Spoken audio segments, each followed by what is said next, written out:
여러분 한 주간 평안하셨습니까? 예, 마스크를 쓰고 계시더라도 대답을 좀 크게 하시면 좋겠습니다. 한 주간 평안하셨어요? 늘 우리 서로를 위해서 기도하고 또 함께 할 수 있으면 좋겠습니다. 우리 옆에 계신 분들 한번 믿음으로 한번 인사합시다. 사랑합니다. 축복합니다. 예. 자, 우리 앞뒤로도 한번 인사하실까요? 사랑합니다. 축복합니다. 예, 우리 가정에서도 우리 가정에 계신 성도님들도 인사하시길 바랍니다. 사랑합니다. 축복합니다. 데살로니가 후서 말씀을 우리 같이 함께 살펴보려고 합니다. 데살로니가 전서와 후서에 대해서 이전에 설교한 적이 있어서 이 데살로니가 전 후서가 어떻게 쓰여졌는지 배경을 설명한 적이 있습니다. 사도행전 17장에 보면은 사도 바울이 이 데살로니가에서 말씀을 전하게 되는데요. 바울은 데살로니가에서 새 안식일을 머물렀다 이렇게 얘기합니다. 그러니까 한 20여일 정도 되는 날이죠. 20여일 정도 되는 날 동안 거기에서 복음을 전했는데 이 복음이 능력이 있어서 많은 사람들이 예수를 믿게 되었습니다. 그리고 예수님을 믿은 그 사람들이 교회를 세웠는데 그 교회가 바로 이 데살로니가 교회입니다. 그런데 이런 일들이 일어나는 것을 보고 시기하는 유대인들이 일어났고 이 유대인들 때문에 바울은 데살로니가에 더 이상 머무를 수 없어서 고린도로 가게 됩니다. 그래서 이 바울을 대신해서 실라와 디모데가 교회들을 돌아보게 되는데 이 디모데가 데살로니가 교회의 상황에 대해서 바울에게 전달해주고 디모데로부터 이 소식을 들은 바울이 이 데살로니가 교회 성도들에게 편지를 보내는데 그 첫 번째 편지가 바로 데살로니가 전서고 그 이후에 조금 있다가 보낸 두 번째 편지가 바로 데살로니가 후서입니다. 앞서 얘기했듯이 데살로니가 교회는 아주 짧은 시간에 세워진 교회입니다. 한 3주 정도 안에 말씀이 선포되었고 그것으로 인해서 예수 믿은 사람들이 세운 교회니까 그 성도들이 말씀으로 신앙적 교육 훈련을 받을 여유가 없었습니다. 그래서 바울은 이런 성도들을 교육하고 훈련하고 또 여러 가지 환난과 어려움 가운데 이겨낼 수 있도록 격려하기 위해서 편지를 통해 이 사람들을 훈련하고 양육했습니다. 어떤 면에서는 요즘 우리하고 비슷한 상황이 아닌가 이런 생각이 듭니다. 여러분, 우리는 여기 같은 지역에 살고 있으면서도 요즘 같이 잘 못 만나죠.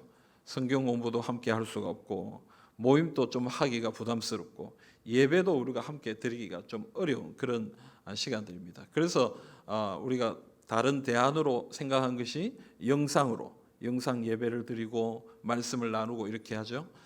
그런데 저는 개인적으로 목사로서 좀 걱정이 됩니다. 영상 예배를 잘 드리고 계시는가 싶은 마음이 들어요. 그래서 저는 유튜브에 이렇게 영상이 올려져 있으면 매일 매 순간 확인해 봅니다. 몇 명이나 이걸 봤나, 조회수 보는 거예요. 몇 명이나 봤나, 실시간 채팅에 저 들어왔습니다, 뭐 어떻게 했습니다, 그것도 내용도 제가 다 봅니다. 도대체 어떤 분들이 들어오시는가 걱정이 되고 또 염려가 되고 이래서 살펴봅니다. 여러분, 지금 우리가 좀 어려운 상황을 겪고 있습니다만은 이제 곧 금세 좀 상황이 호전되지 않겠나, 좀 나아지지 않겠나 싶습니다. 하지만 그러나 지금 현재 우리가 좀 더 열심을 낼 수 있기를 간절히 바랍니다. 영상으로 주일 오전 예배, 오후 예배, 수요 기도회, 또 새벽 기도회, 또 매일 밤 기도회 이렇게 우리가 진행하고 있는데 여러분 느슨해지지 마시고 우리의 신앙적인 열심을 놓치지 마시고 계속 전심을 다해 하나님의 말씀을 듣고 하나님의 은혜를 누리는 우리 모든 성도님들이 다 될 수 있기를 간절히 바랍니다.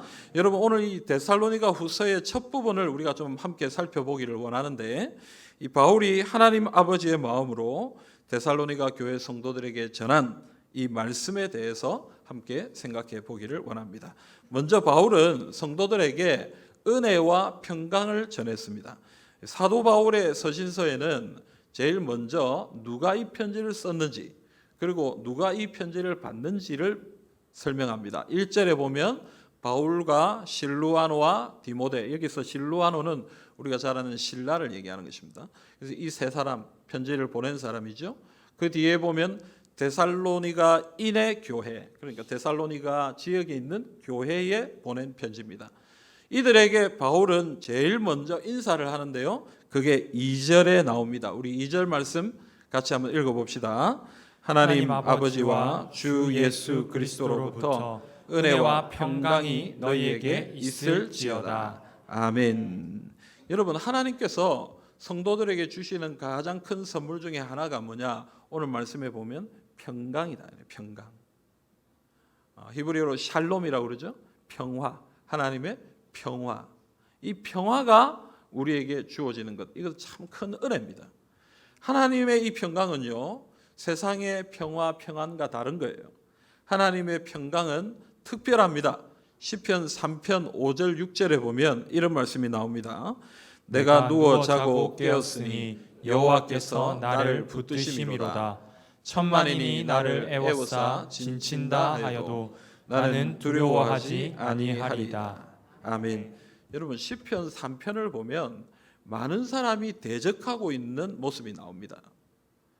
오늘 6절에도 보면 천만인이 나를 애워싼다 할지라도, 여러분, 이 보통 상황이 아니죠. 굉장히 심각하고 어렵고 힘든 상황입니다. 그런데 5절에 보면 어떤 일이 일어나고 있습니까? 나는 누워 자고 깨었다. 이렇게 잠을 자는 거예요. 여러분, 이 상황에서 잠이 오겠습니까? 수많은 대적들이 자기를 공격하기 위해서 진을 치고 이렇게 덤비려고 하고 있는 이런 위기 상황 가운데 이 사람은, 시편 기자는 어떻게 잠을 잘 수가 있는 것입니까? 어떻게 그런 평안한 쉼을 누릴 수가 있는 거예요? 이유는 한 가지예요. 하나님이 주시는 평강 때문에 그렇습니다. 하나님이 주시는 평안이 있기 때문에 그 어렵고 힘든 상황 가운데서도 잠을 잘 수 있고 평안을 누릴 수 있다라는 것입니다. 하나님의 평강은 특별한 것입니다. 오늘 우리가 살아가는 이 시간, 요즘 우리에게 이 평강이 필요한 것 같습니다. 이 평안이 우리에게 있어야 될 줄로 믿습니다. 여러분, 우리가 조심해야 되겠죠. 코로나19 바이러스 이 감염에 대해서 우리가 조심해야 됩니다. 아직도 치료제와 백신이 나오지 않은 다음에는 아직 끝난 일이 아니죠. 우리가 지금 많이, 한국은, 우리나라는 지금 많이 상황이 진전되고 있습니다만은 그래도 이게 완전히 치료제가 나올 때까지는 안심할 수 없는 그런 상황과 형편은 맞습니다. 하지만 우리가 조심하는 것하고 두려워하는 것하고는 다른 문제라고 생각해요. 너무 두려워하고 너무 걱정하고 그것 때문에 우리가 정말 해야 할 일을 하지 못하고 정말 중요한 일을 놓치고 있다면 그것은 잘못된 것 아닌가, 이런 생각을 가져보게 됩니다. 그러므로 여러분, 하나님의 평강을 구하십시오. 하나님의 평강이 우리 가운데 있어서 하나님 담대하게 믿음으로 나아갈 수 있도록 우리에게 하나님의 평강을 허락하여 주시옵소서. 여러분, 그렇게 기도하시고 그 평강을 누리시기를 주님의 이름으로 축복합니다.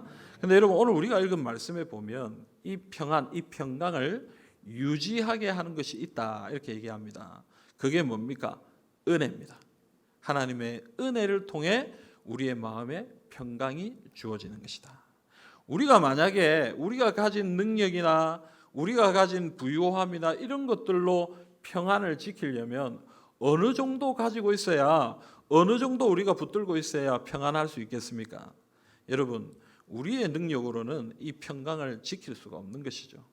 하지만 하나님의 은혜, 값없이 주시는 하나님의 은혜가 우리 가운데 임할 때에 그 은혜로 인하여 우리는 평안한 삶을 살 수 있고 주님을 믿고 평강 가운데 거할 수 있다라는 것입니다. 그러므로 여러분, 우리 자신을 보지 마시고요, 우리 상황을 보지 마시고 우리에게 은혜를 부어주시는 하나님을 바라보시고 그 하나님의 은혜를 붙드시고 하나님의 평강을 누리시는 주님의 백성들이 다 되시기를 바랍니다. 두 번째로 여러분, 사도 바울은 지금 데살로니가 교회 성도들을 향하여 감사와 자랑을 말하고 있습니다. 바울은 데살로니가 교회 성도들로 인하여 내가 감사한다, 항상 하나님께 감사한다라고 얘기하고 있습니다. 3절 말씀입니다. 우리 같이 읽어봅시다. 형제들아, 우리가 너희를 위하여 항상 하나님께 감사할지니 이것이 당연함은 너희의 믿음이 더욱 자라고 너희가 다 각기 서로 사랑함이 풍성함이니. 아멘. 여러분, 성도들로 인하여, 교회로 인하여 감사할 수 있다는 것은 참 큰 은혜입니다. 그렇지 않아요? 우리 옆에 계신 성도님들을 볼 때마다 감사가 되고 기쁘고 즐겁고 행복하다면 그것보다 큰 은혜가 어디 있겠습니까? 근데 우리의 모습을 볼 때 돌이켜 보면요, 처음에는 사실은 좀 감사를 하다가도 좀 시간이 지나고 나면 어떻습니까? 감사가 좀 사라지는 모습들을 보게 됩니다. 처음 신앙생활 할 때 어땠습니까, 여러분? 예수 처음 믿고 은혜 받고 기도할 때 감격이 있고 응답의 역사가 일어나고 이럴 때 어땠습니까, 여러분? 늘 감사하고 즐겁고 행복하고 그렇죠. 그런데 좀 신앙의 연수가 좀 지나고 좀 세월이 지나고 나니까 좀 어떤 것 같아요? 감사가 조금씩 사라지는 그런 것들을 느끼게 되는 것입니다. 우리 교회를 향해서도 성도들을 향해서도 또 우리의 삶을 향해서도 이런 감사들이 조금씩 사라지고 있다라는 것은 하나님의 은혜를 놓치고 있다는 그런 증거가 아닌가 이런 생각을 하게 됩니다. 여러분, 감사를 회복할 수 있기를 바랍니다. 감사하는 삶을 사시기를 바랍니다. 혹시 내 마음에 이 감사가 없다 싶으면 하나님 앞에 기도하십시오. 저는 이 코로나19 사태가 일어난 지금 이 순간이 어떻게 보면 하나님 앞에 우리가 좀 기도할 수 있는 시간이 아닌가 이런 생각이 들어요. 교회들도 지금 사역이 그렇게 많이 진행되지 않잖아요. 또 개인적으로도 여러 가지 일들이 그렇게 바쁘게 돌아가지 않습니다. 이전보다는. 그렇잖아요. 그런 시간들을 어떻게 사용하고 계세요, 여러분? 그런 여유들을, 그런 틈들을 어떻게 보내고 계세요? 저는 궁금합니다. 저는 저 자신도 볼 때 내가 이 시간을 좀 잘 보내야 되겠다 싶은 생각이 들어요.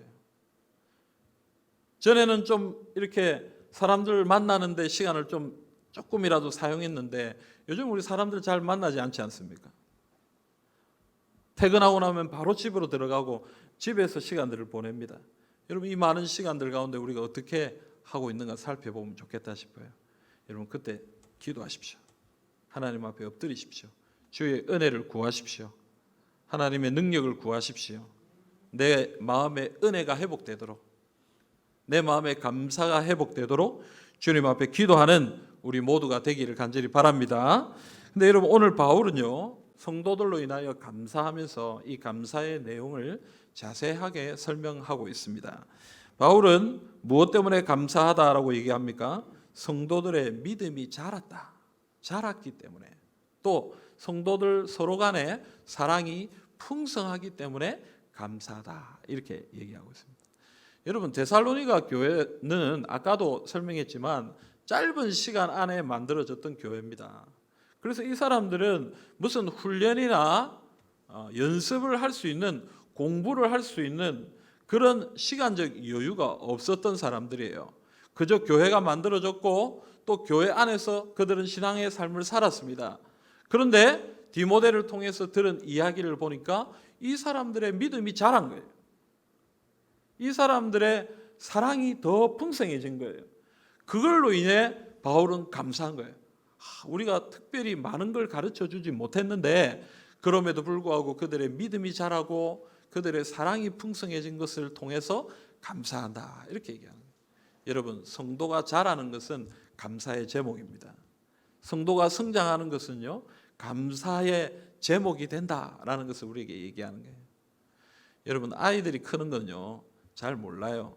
저도 아이를 키워보지만 언제 이렇게 컸나 싶어요. 이제 올해 이제 우리 첫째가 고3이거든요. 내년에 이제 대학생이 됩니다. 주민등록증이 나왔다고 그래요. 주민등록증 나온다고 막 그래요. 언제 그렇게 컸나 싶어요. 어느 날 명절 때 아이들과 함께 명절에 가족들을 만났어요. 명절 때 가족들 만나면 제일 중요한 일이 뭡니까, 여러분? 어른들은 별로 중요한 일이 없어요. 아이들만 중요한 일이 있어요. 그게 뭡니까, 여러분? 용돈 나눠주는 거예요.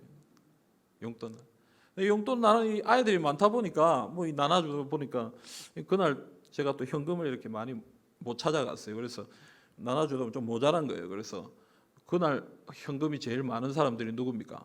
애들이 제일 많아요, 현금이. 그래서 애들한테 좀 빌려주라 이렇게 얘기를 했어요. 좀 빌려주고 내가 나중에 줄게 이러고 이제 그걸로 이제 그 일을 다 처리하고 돌아가는데 차 안에서 그래요. 딸아이가 저보고 그래요. 아빠, 아까 빌려간 돈 있잖아요. 안 갚아도 돼요 이러는 거예요. 감사하죠, 그죠? 감사. 근데 왜 안 갚아도 되는데 이렇게 했는데 그렇게 딸아이 그렇게 얘기해요. 엄마 아빠 이번에 명절에 돈 많이 쓰셨잖아요. 이렇게 얘기해요. 좀 감동하라고 얘기했는데 아무도 감동 안 하시네. 엄마 아빠 명절에 돈 많이 쓰셨잖아요. 근데 제가 이제 그 얘기를 딱 듣는데 우리 아이가 자기만 알고 자기 것만 챙기고 이런 아주 어린 아이인 줄 알았는데 이제는 엄마 아빠도 좀 살펴보고 이 가정의 형편과 어떤 상황을 좀 살펴볼 줄 아는 그런 조금 성숙한 아이로 이제 좀 컸구나 싶은 생각에 참 감사하더라고요. 이렇게 아이들이 점점점 커가는구나 하면서 참 감사한 마음을 가졌어요. 사랑하는 성도 여러분, 성도들이 자란다는 것, 하나님의 백성들의 믿음이 자라고 사랑이 성숙해 풍성해진다는 것, 이것은 참 감사한 제목들입니다. 오늘 우리의 모습을 한번 살펴볼 수 있기를 원합니다. 우리는 자라고 있습니까? 우리는 성장하고 있습니까? 하나님께 감사할 정도로 우리의 모습이 변화하고 있느냐 하는 것입니다. 우리 교회 안에 서로 사랑이 풍성해지고 있습니까? 누가 볼 때 그 모습으로 인하여 하나님께 감사합니다라고 얘기할 정도로 우리가 그렇게 풍성해져 가고 있느냐? 여러분, 성장하고 자라는 것은 하나님의 기쁨입니다. 반대로 얘기하면 어떻게 되겠습니까? 성장하지 못하고 자라지 못하는 것은 하나님의 근심이다 이렇게 얘기할 수 있습니다. 오늘 우리의 모습을 한번 살펴보시고 하나님 안에서 성장하고 자라서 주께 감사를 올려드리는 우리 모두가 될 수 있기를 간절히 소망합니다. 또한 오늘 말씀은 계속해서 뭐라고 얘기하냐면 자랑한다라고 얘기하고 있습니다. 4절 말씀 한번 읽어봅시다. 4절입니다. 그러므로 너희가 견디고 있는 모든 박해와 환난 중에서 너희 인내와 믿음으로 말미암아 하나님의 여러 교회에서 우리가 친히 자랑하노라. 아멘. 여러분, 지금 바울은 데살로니가 교회 성도들이 모든 박해와 환난 중에서 인내하고 믿음을 지킨 것을 자랑하고 있다. 여러 교회에서 자랑하고 있다라고 얘기하고 있습니다. 앞서 여러분, 그들의 믿음이 성장하고 사랑이 풍성해진 것에 대해 감사하고 또 두 번째로 얘기하는 것은 그들이 모든 박해와 환난을 인내하고 믿음을 지킨 것을 자랑한다. 근데 여러분, 여기서 우리가 한 가지 좀 생각할 것은 이 자랑한다라는 거예요. 이 자랑한다라는 것은 감사하다라는 것과는 좀 다른 의미가 아닌가 이런 생각이 들어요. 감사는 누구에게 하는 것입니까? 하나님께 하는 것이죠. 그러나 자랑은 누구에게 하는 것입니까? 사람에게 하는 것이죠. 그래서 자랑을 할 때 잘못하면 어떻게 돼요? 내가 이렇게 했다 이렇게 얘기가 되죠. 혹은 그 자랑의 대상이 되는 자랑의 어떤 일을 한 사람이 어떻게 됩니까? 높아지는 그런 일들이 일어날 수도 있다라는 것이죠. 그래서 이 감사와 자랑은 좀 상반되는 다른 의미의 것처럼 보입니다. 하지만 이 자랑의 의미를 좀 생각해 볼 필요가 있습니다. 고린도전서 1장 31절 말씀입니다. 기록된 바 자랑하는 자는 주 안에서 자랑하라 함과 같게 하려 함이라. 아멘. 여러분, 자랑하지만 누구 안에서요? 주 안에서 자랑하라. 그래서 바울이 사용하는 자랑이라는 말은 주님 안에서 자랑하라는 것입니다. 그래서 그 사람에게 모든 공이 돌려지는 것이 아니라 그를 자랑함을 통해 누가 높아지는 것입니까? 하나님이 높아지는 것, 그것을 의미하고 있습니다. 그래서 이 감사와 자랑은 어떤 면에서는 같은 의미의 것이다라고 볼 수도 있습니다. 여러분, 우리가 칭찬도 참 조심해야 돼요. 때로는 칭찬 때문에 어떻게 돼요? 마음이 높아져요. 교만해져요. 사람에게 칭찬할 때 너 참 잘한다, 참 대단합니다 이렇게 얘기할 때 그 칭찬이 우리에게 들어와서 어떻게 돼요? 우리의 마음을 높이고 때로는 그 공을, 그 여러 가지 어떤 것들을 내가 취하는 그런 일들이 일어나게 될 때도 있다라는 것입니다. 그래서 바울은 오늘 우리에게 아주 좋은 모범을 보여주고 있습니다. 사람들을 인정하고 칭찬하면서도 누구를 높이고 있습니까? 하나님을 높이고 있다라는 것입니다. 사람들을 자랑하고 사람들에게 알리고 이렇게 하지만 그것을 이 자랑함을 통해 하나님께 영광을 올려드리고 있다라는 거예요.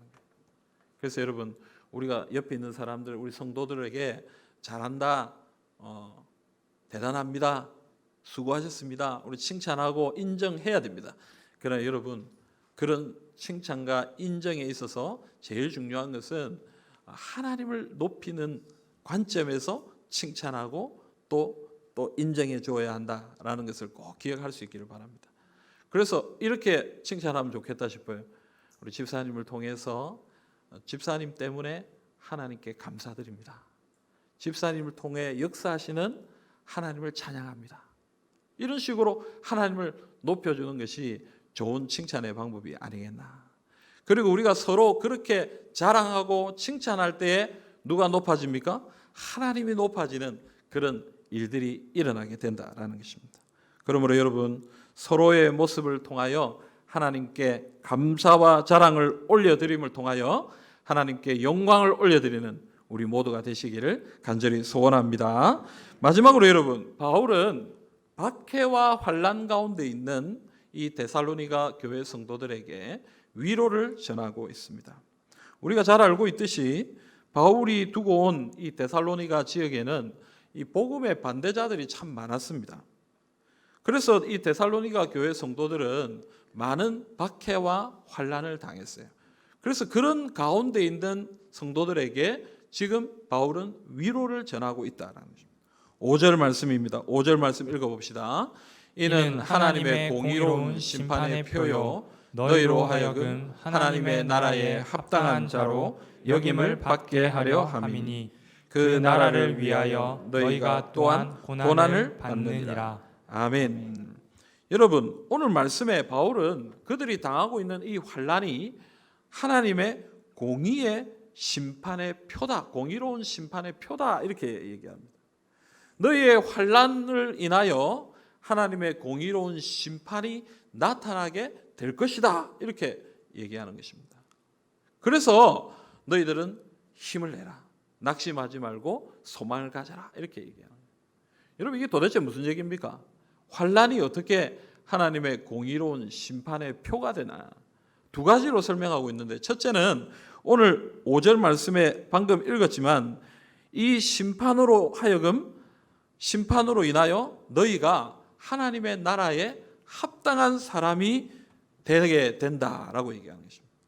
여러분, 그냥 우리가 고난을 당하는 것, 어려움을 당하는 것, 그냥 어려움 당하는 것을 끝나는 것이 아닙니다. 고난을 당하는 것을 통해 우리가 어떻게 됩니까? 하나님의 나라에 합당한 일꾼으로 세워지게 된다라는 거예요. 고난을 당하고 환난을 당하면서 하나님의 나라의 사역에 합당한 적합한 일꾼으로 훈련되고 연단되고 변화되고 새롭게 된다라고 얘기하는 것입니다. 욥기의 말씀입니다. 욥기 23장 10절 말씀에 그러나 내가 가는 길을 그가 아시나니 그가 나를 단련하신 후에는 내가 순금같이 되어 나오리라. 아멘. 여러분, 욥은 고난을 많이 당한 사람이죠. 이 고난이 무엇이라고 얘기하는 거예요? 이 고난 때문에 내가 단련된 후에 순금같이 될 것이다, 이렇게 얘기합니다. 내가 이 고난 때문에 망할 것이다, 내가 이 고난 때문에 아주 힘들게 될 것이다, 그렇게 얘기하는 것이 아니라 이 고난으로 인하여 내가 단련됨을 통해 순금과 같이 정결한 하나님의 일꾼으로, 하나님의 백성으로 세워지게 될 것이다, 그렇게 얘기합니다. 여러분, 순금이 어떻게 만들어집니까? 금광석, 이 광석으로부터 뜨거운 1000도 이상 되는 그런 용광로에 들어가서 녹여지고 다시 정제되고 녹여지고 정제되고 녹여지고 하는 그 과정을 통해서 100%, 99.9% 이 순금이 만들어지는 거예요. 그러니까 이 환난이 우리에게 마치 그 용광로와 같은 역할을 한다라는 거예요. 이 환난을 통해서 우리가 연단되고 훈련되어서 결국엔 하나님의 나라에 합당한 일꾼으로 세워지게 된다. 그러니까 힘을 내라. 낙심하지 말고 소망을 붙들어라. 그렇게 얘기하고 있는 것입니다. 사랑하는 성도 여러분, 지금 우리가 어려움을 당하고 있지만 이 어려움으로 인해서 우리가 더욱 강건해질 줄로 믿습니다. 이 어려움을 통해서 주의 몸된 교회가 더욱 견고하게 될 줄로 믿습니다. 많은 사람들이 걱정을 많이 해요. 이 코로나19 사태 이후 포스트 코로나 그 이후에 어떤 일이 일어날 것인가? 교회가 좀 위축되지 않을까? 교회는 좀 어려움을 당하게 되지 않을까? 여러분, 그런 여러 가지 염려와 걱정들이 있습니다. 저도 마찬가지예요. 우리가 이 교회 문을 열고 예배를 드리는데 아직은 많이 안 나오시는 것 같아요. 제 생각에는 많이 나오실 것 같다라는 생각, 그래서 걱정을 하고 많이 안 나와야 될 텐데 하고 이렇게 생각을 하는데 알아서 안 나오시는 것 같아요. 알아서. 지금 조심하시는 거 맞아요. 잘 하시는 거 맞아요. 그런데 그런 염려가 있다라는 것이죠. 그러나 여러분, 우리가 이런 어려움을 당하고 이런 여러 가지 힘든 상황을 당하고 난 후에 하나님이 우리를 더 강하게 하실 것입니다. 더 새롭게 하실 줄 믿습니다. 더 단단한 주님의 백성들로 세워주실 줄 믿습니다. 여러분, 그러므로 여러분이 어떤 어려움 가운데 있든지 용기를 가지시고 나를 새롭게 하시고 단련하시는 주님의 은혜가 있다라는 사실을 기억하시고 믿음으로 주님 앞에 나가시기를 간절히 소망합니다. 또한 마지막으로 여러분, 오늘 말씀은 그냥 고난을 겪음으로 끝나는 것이 아니라 마지막에 하나님의 공의로운 심판이 있다, 이걸 얘기하는 거예요. 6절 7절 말씀 한번 읽어봅시다. 너희로 환난을 받게 하는 자들에게는 환난으로 갚으시고 환난을 받는 너희에게는 우리와 함께 안식으로 갚으시는 것이 하나님의 공이시니 주 예수께서 자기의 능력의 천사들과 함께 하늘로부터 불꽃 가운데에 나타나실 때에. 아멘. 여러분, 고난의 끝에는 하나님의 공의로운 심판이 있다는 거예요. 환난을 받게 한 자들, 그러니까 성도들을 괴롭히고 성도들을 핍박한 사람들에게는 환난으로 갚아주시고 또 환난을 당한 성도들에게는 안식으로 갚아주신다라고 얘기하는 것입니다.